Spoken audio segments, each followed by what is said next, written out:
1431 সনের বাংলা নববর্ষের মঙ্গল শোভাযাত্রা শুরু হয়েছে আজ সকালে। বাংলা নতুন বছরকে বরণ করে নিতে চারুকলা অনুষদে মানুষের ঢল নেমেছিল। আজ রবিবার 14 এপ্রিল সকাল 9:50 শোভাযাত্রাটি ঢাকা বিশ্ববিদ্যালয়ের চারুকলা ইনস্টিটিউটের সামনে থেকে শুরু হয়। শোভাযাত্রাটি ঢাকা ক্লাব ও শিশু পার্কের সামনে দিয়ে প্রদক্ষিণ করে বিশ্ববিদ্যালয়ের ছাত্র শিক্ষক কেন্দ্রে টিএসসি গিয়ে শেষ হয়েছে।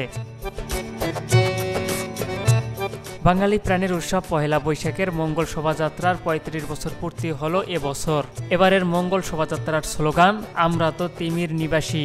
শোভাযাত্রার স্লোগানটি কবি জীবনানন্দ দাশের 7টি তারার তিমির কাব্যগ্রন্থের তিমির হননের গান কবিতা থেকে নেওয়া। শোভাযাত্রার উদ্বোধন করেন ঢাকা বিশ্ববিদ্যালয়ের উপাচার্য ASM মাকসুদ কামাল।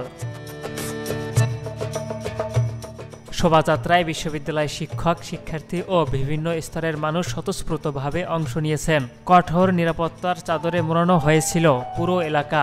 প্রতিমধ্যে কেউ মঙ্গল শোভাযাত্রায় অংশ নিতে পারেননি, কারণ চতুর্দিকে আইন শৃঙ্খলা বাহিনীর সমন্বয়ে মানব প্রাচীর গঠন করা হয়েছিল।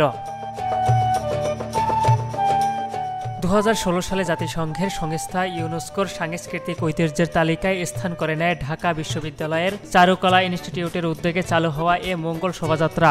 মঙ্গল শোভাযাত্রা উপলক্ষে সকাল থেকে টিএসসি, দোয়েল চত্বর, শাহবাগ এর আশেপাশের এলাকায় মানুষ জড়ো হতে থাকে।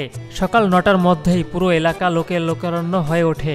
সাদা লাল পোশাকে উচ্ছল নারীদের মাথায় শোভা পাচ্ছে নানা রঙের ফুলের টায়রা। তরুণদের পরনে লাল সাদা পাঞ্জাবি ছিল।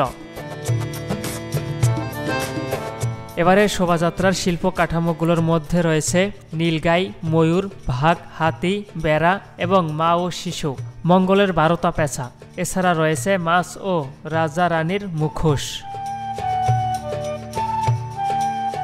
বাঙালির প্রাণের উৎসব পহেলা বৈশাখের অপরিহার্য অনুষঙ্গ হয়ে উঠেছিল এই মঙ্গল শোভাযাত্রা। পেয়েছে আন্তর্জাতিক স্বীকৃতিও।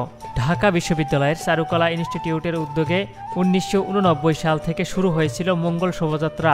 শুরুতে চারুকলা শোভাযাত্রাটির নাম মঙ্গল শোভাযাত্রা ছিল না, তখন এর নাম ছিল বর্ষবরণ আনন্দ শোভাযাত্রা। 1996 সালে এর নাম হয় মঙ্গল শোভাযাত্রা।